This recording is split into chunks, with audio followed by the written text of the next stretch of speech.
विश्वासघातकी पडळकर सच्चा मित्र होऊ शकत नाही, शंकर वगैरे सर. जत विधानसभा मतदारसंघाचे अपक्ष उमेदवार तमनगौडा रवी पाटील यांच्या प्रचारार्थ जतमध्ये गांधी चौक येथे जाहीर सभा झाली. यामध्ये बोलताना ओबीसी नेते शंकर वगैरे सर म्हणाले की गोपीचंद पडळकर माझा पहिला मित्र, पण पडळकर मैत्री टिकू शकत नाही. त्यांची प्रवृत्ती चांगली नाही. एकदा काम झाले की नंतर तुमच्याकडे पुन्हा येणे नाही. भविष्यात तालुक्याला पश्चातापाची वेळ येईल.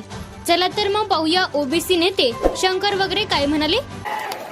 आज गोपीचंद पडळकरच्या आदेशानं इथला पोलीस वर्ग भारतीय जनता पार्टीची बाजू घेऊन काम करतोय. तुम्ही शासनाचा पगार घेतलाय, कुठल्या भारतीय जनता पार्टीचा पक्षाचा पगार घेतलाय.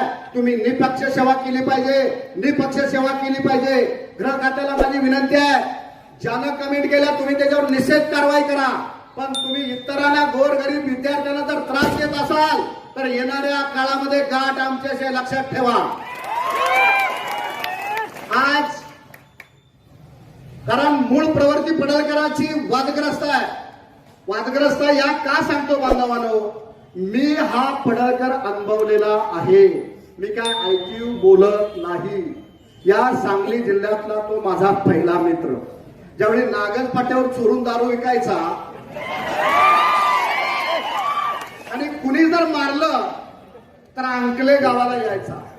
मी गेल्याशिवाय हो पट्ट्या धाव्यावर यायचा नाही. पण पाठीमाग तर एक काळ असं झालं, केरेवाडीच्या लोकांनी मारलं. त्याचा भाव अंकुश पडळकर आणि हा गोपीचंद पडळकर छड्डीवर आणि बनेलवर अंकल्याला पळून आला. आणि आता त्याचा भाव आज जो समाज कल्याण सभापती म्हणताय ब्रह्मानंद पडळकर, त्याला शशी पाटील नावाच्या नागज पाटील एसटडी होती, त्या एसटडी मध्ये हातपाय बांधून टाकलं होतं. मी जाऊन सोडवलंय. आणि त्याचा दावा केरेवाडीची लोक येत नव्हती. बाबांनो 15 दिवस मी आणि माझ्या कार्यकर्त्यांनी चालवलाय.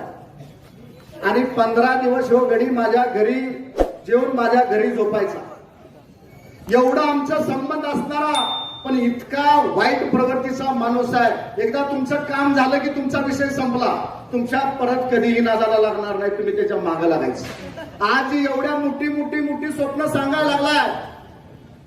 बांधवांनो, एक साधा विषय आहे. आता एमआयडीसीचा विषय परत बरेच कार्यकर्ते बोलले.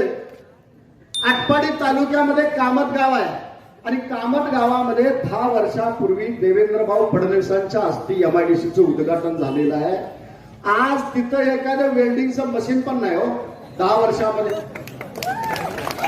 अरे मग तुम्ही लगेच एखाद्या उद्योग मंत्र्याचं पत्र आणताय आणि आमच्या जगच्या लोकांना येणं समजताय. म्हणजे आम्हाला काही प्रशासन जणू कळतच नाही असं समजताय ते गोपीचंद पडळकर. अरे बाबा, ही जगची जनता आहे.